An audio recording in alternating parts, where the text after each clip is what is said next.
Hey guys, it's Coach Conway, and I wanted to share with you probably one of the most important things that you could do that you probably haven't done yet. We've talked about this on one-on-one coaching calls with a lot of you guys, and you guys probably have heard a lot about this talked about at business conferences. You might have been talking about this with your pastor at church. It most recently came to my mind when Bill Hart was interviewing Richard Milligan. He might have shared that with you guys. If you have not, I will put a link down to there to the YouTube video that he did. But Richard is a recruiter, and he's training a lot of our market leaders right now in recruiting. And what he was talking about was when he was running his own mortgage company, and he had a guy that he'd hired recently that was newer to the business. And within the first few months, he was doing as many as 10 transactions. And he realized that there was something different. He recruited this guy in a matter of a few weeks, and to get someone that was able to produce at a level like that, his experience had told him it would take a few years to get somebody to that level, at least a year. And so he was listening into him one day in his office on the phone and trying to figure out what it was that he was saying that was able to bring on these new realtor referral partners he's talking to. And what he found was that he was regurgitating Richard's core values. And he was saying, what I'm here for is, and went down what Richard said his core values were.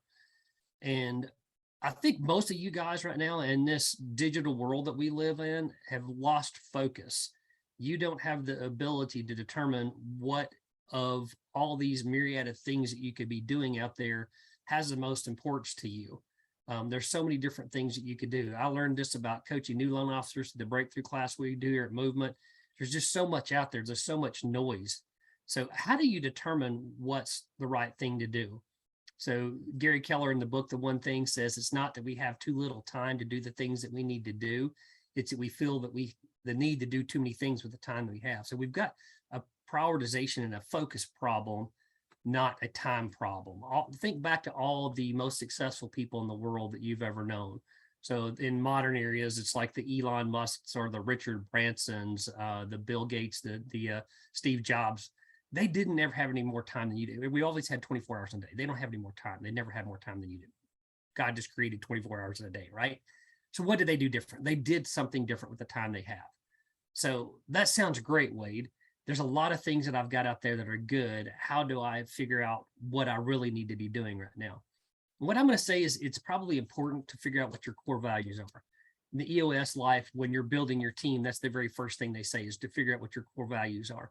So let me walk you through a couple of things that I do when I'm looking at a coaching client and what their core values are. Number one, what is it that you live for? Okay, just dig down deep. Take some time to ponder that out. You may want to actually look at some time away from the office when you're pondering something like this.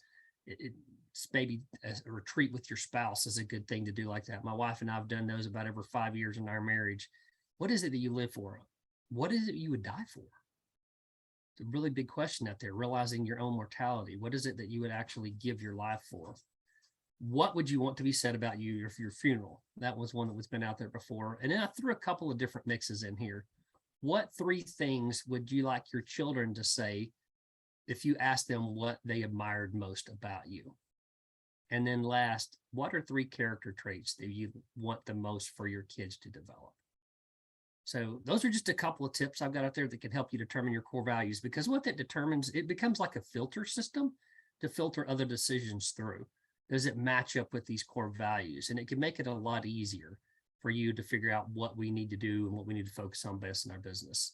This is Coach Conway, coaching the movement, never settle for par.